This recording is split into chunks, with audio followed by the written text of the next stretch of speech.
সব সাররা মিললে নবজাগরণ দিছে গিফট দিছে এগুলোর কথা হয়তো মনে নাই, কিন্তু এই যে গাছটা গাছটা কিন্তু আজীবন থাকবো, ফল ধরবো।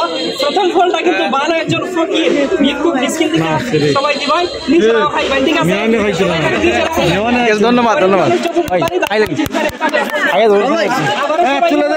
সবাই শুভকামনা রইল।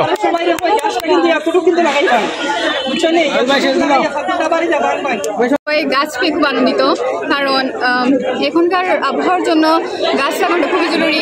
এখন গাছ লাগান, পরিবেশ বাঁচানো উদ্যোগে আমাদেরকে আজকে গাছ দেওয়া হয়েছে। আর সবাই আমাদের জন্য দোয়া করবেন, সামনে যাতে আমরা আরো ভালো কিছু করতে পারি। আসসালামু আলাইকুম।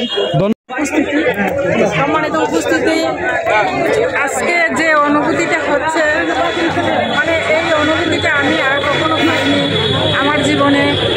বাহুবল উপজেলাবাসী আমাকে নির্বাচিত করে এই অনুভূতিটা দিয়েছে।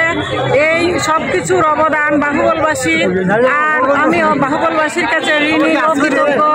আর স্টুডেন্ট ভাইদের কাছে আমার অনুরোধ থাকবে, ভাইরা যেন গাছটা নিয়ে গাছটা রুইয়ে বপন করে রাখে, সে যেন তারা যেন এই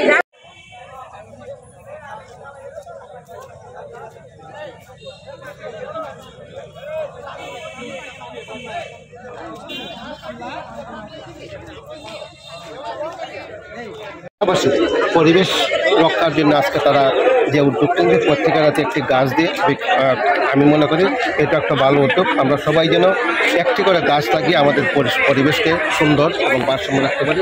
আমি নবজাগরণের সকল সদস্যবৃন্দের প্রতি কৃতজ্ঞতা ধন্যবাদ জানাই।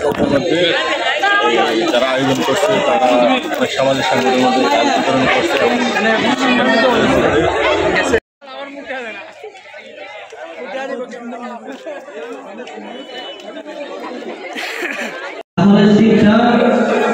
এবং আপনারা অনেক সময় ধরে ধৈর্য ধারণ করে বসে আছেন।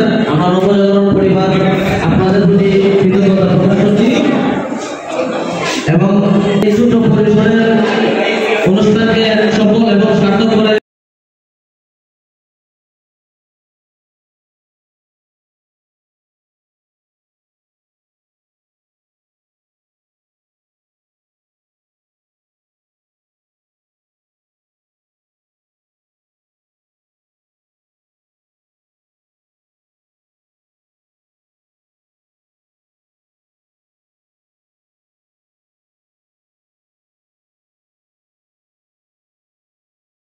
দর্শক শ্রোতা, আসসালামু আলাইকুম। আপনারা অবশ্যই জানেন বাহুবল উপজেলার ভিতরে নবজাগরণ সামাজিক ও স্বেচ্ছাসেবী সংগঠন অনেক কাজ করে যাচ্ছে।